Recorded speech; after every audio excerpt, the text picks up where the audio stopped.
It's a chilly Tuesday in Boston, 1995. Mitch Albom walks up the narrow stairs to Morrie Schwartz's modest MIT office, the same place they met almost 20 years ago. Morrie, frail but glowing with calm wisdom, greets him with a serene smile. "You came," he says, that familiar warmth breaking through the cold. But Morrie is dying now, and this visit isn't just a catch-up.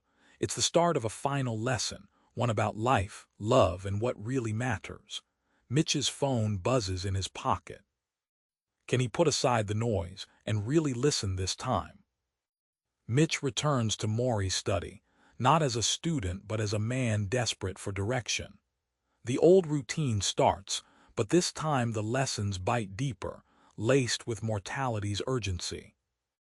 Mitch hadn't seen Morrie since graduation 20 years ago, but when he reads about Morrie's ALS diagnosis in a newspaper, something cracks. Instead of ignoring it, Mitch calls. On that first Tuesday back, Morrie's gentle laugh fills the room. "Didn't think you'd show." That moment, simple but charged, sets the tone for their final classroom. The open loop. How does a human life shrink and yet expand all at once as it nears the end? Imagine a clock ticking in reverse. Morrie's body weakens daily, yet his lessons grow louder, clearer, timeless, like a lighthouse cutting through fog. His illness isn't just a backdrop, but a spotlight illuminating what it means to really be alive. His voice becomes the mechanism that rewires Mitch's idea of success, from chasing money to chasing meaning. Months later, Mitch describes leaving Morrie's study each week feeling lighter, even with death looming.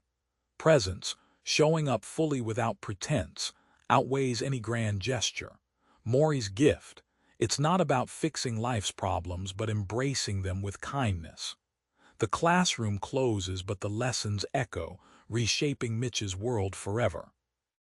Morrie dismantles Mitch's assumptions about work, success, and love.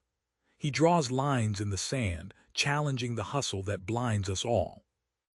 Mitch brags about his new job and big paycheck, but Morrie interrupts.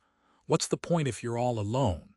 He tells Mitch about friends who died without saying goodbye. Morrie's home, filled with old photos and mementos, contrasts Mitch's sterile, corporate world. It's not money but connection that nourishes the soul. This hits Mitch like a slap. His priorities suddenly look shallow with Morrie's gentle but relentless questioning. Morrie compares love to a muscle. If you don't use it, it withers. He recalls dancing with his wife, holding hands in the sun, sharing tears and laughter. It's an analogy that sticks. Love needs daily practice. Trying to buy happiness is like buying a treadmill and never using it. You fool yourself into thinking you're moving forward. Morrie insists, love is the exercise that keeps the heart alive. Facing death, Morrie says, strips away all illusions. He calls death the great equalizer, a teacher we all avoid until it's too late. But embracing death, he explains, crushes fear and forces clarity about what truly matters. Mitch feels the weight of this truth shaking him. Death isn't a distant enemy but a mirror showing life's real colors. Grudges and regrets weigh Morrie down no longer. He teaches Mitch how forgiveness isn't a gift to others, it's a liberation for yourself. Morrie recounts a painful story about a friend who betrayed him decades ago. Instead of clinging to resentment, Morrie finally forgave him, releasing decades of personal poison. Mitch watches, stunned, as Morrie smiles, the weight visibly lifted from his shoulders. Morrie warns, holding onto anger is like drinking poison and waiting for the other person to die. This moment cracks open Mitch's hardened heart. Can he forgive his own past? Forgiveness, Morrie explains, is like untangling a knotted rope. You can't control how messy it is, but with patience, each knot loosens until the rope runs smooth again. This metaphor helps Mitch see forgiveness not as a one-time act but a process that takes courage and time. Forgiveness unwinds tangled emotions, freeing space to breathe and love again. After weeks of wrestling with his grudges, Mitch finally practices forgiveness, starting small. He feels a lightness, an unexpected joy, his mind no longer stuck spinning old hurts. Morrie's lesson lands hard. Forgiveness isn't weakness but strength. It doesn't erase the past, but it frees you to live without it dragging behind like dead weight. Mitch's old obsession with career success meets Morrie's challenge. What's your work really worth?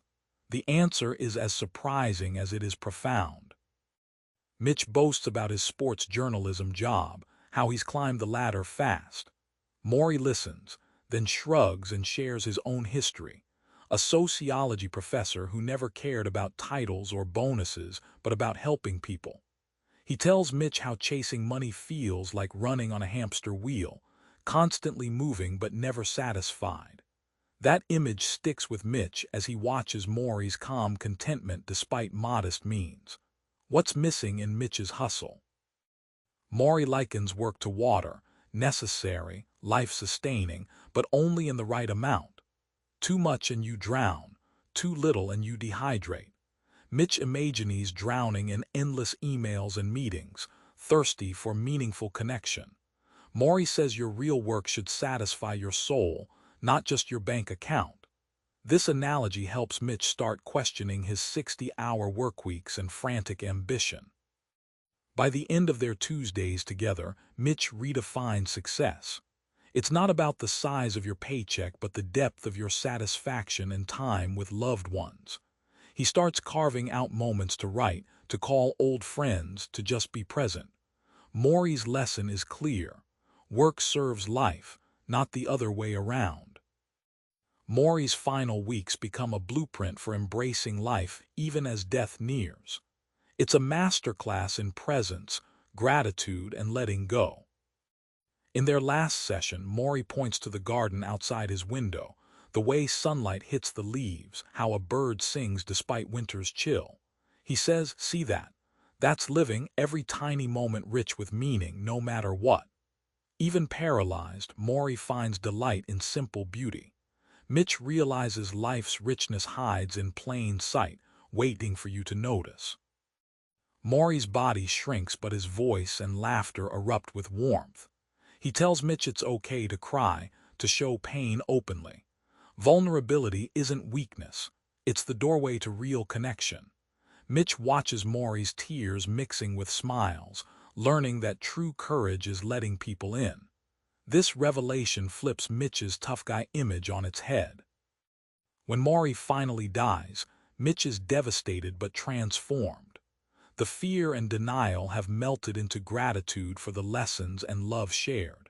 He vows to carry Morrie's message forward, to live more consciously, forgive more freely, and cherish the small moments. Morrie's journey ends, but the life lived within it expands forever. Remember that cold Tuesday when Mitch climbed those stairs, uncertain yet hopeful? That moment cracked open a lifetime's distractions and redefined what it means to live well. Morrie's gift isn't just a final lesson. It's a reminder to show up fully, forgive fiercely, love daily, and embrace our mortality as a compass, not a curse. So tonight, try this. Put down your phone, look up, and really listen to someone. That's where life starts. Morrie's classroom isn't just in that study. It's everywhere you decide to be present. Subscribe for more book summaries like this one.